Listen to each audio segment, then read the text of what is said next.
Hi guys, so this video is all about some woo-woo things that you can do that actually makes you magnetic. These are scientifically proven, maybe, but would it make you happy or beautiful? Absolutely.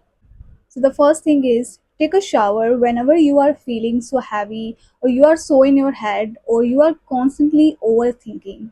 So what I do is I take a shower from my head to toe, and while the water is running, I imagine that all the negative energy, all the thoughts that I don't want to carry, they are just leaving from my body.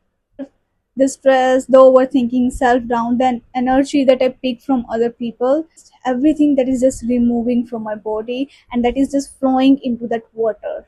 You have to be very intentional about it. Like you have to imagine that the energy is leaving your body. And trust me, once you do it, it actually makes you feel so much lighter. And there is this one thing that you can also try is hugging a tree and imagining that tree is absorbing all the negative energy from yourself. Also, if you don't want to hug the tree, what you can do is you can just place your hand onto that tree and you can just imagining that the tree is absorbing all the negative energy from yourself.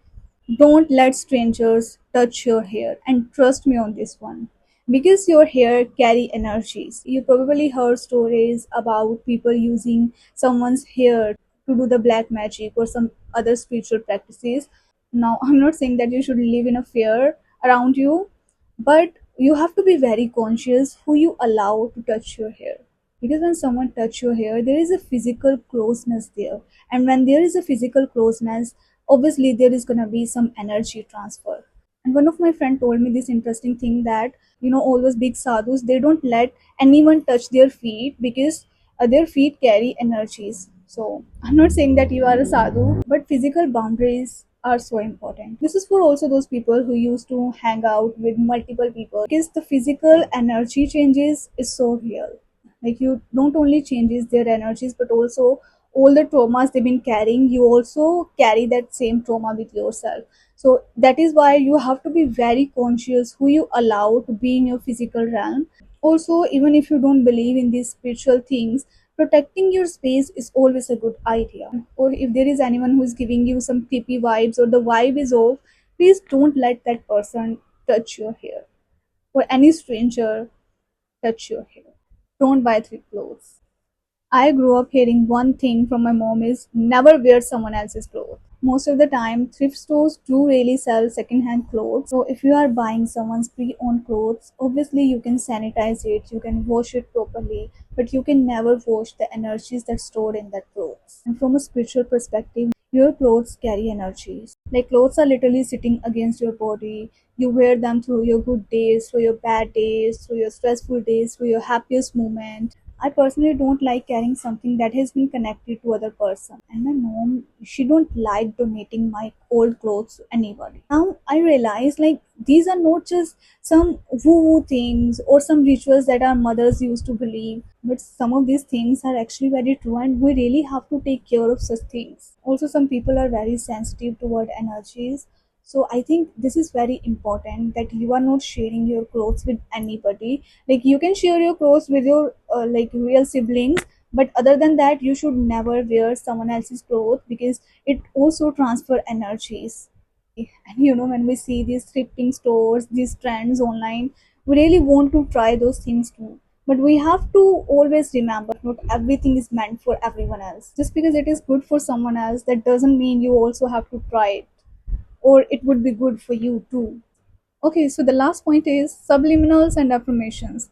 Oh my god, I love subliminals. Your face isn't just bone or features. The way you think, the way you feel, the kind of person you are, it really reflects on your face. Think about it, when you are really going through a tough phase of your life, it actually shows on your face.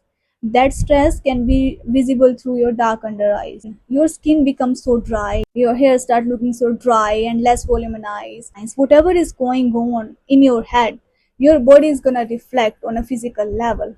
That's why you can actually see someone else's face and you can tell what is exactly going on in their life. And when you are happy, when you are at a very peaceful state of your life, you just look so lighter. You just look so fresh. Your face is just glowing. I mean, I have never seen a person who is hater and still look pretty. So subliminals and affirmations are just positive words that fills your brain with positivity.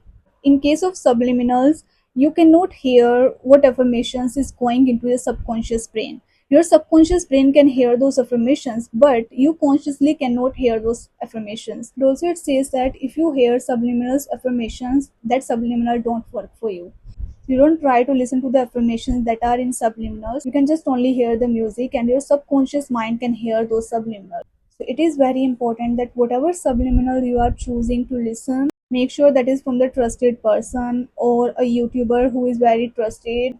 You can always check the comments because you don't know what is going on in that subliminal. You can only hear the music. So that is the reason why it is so important to verifying the user before listen to any subliminal.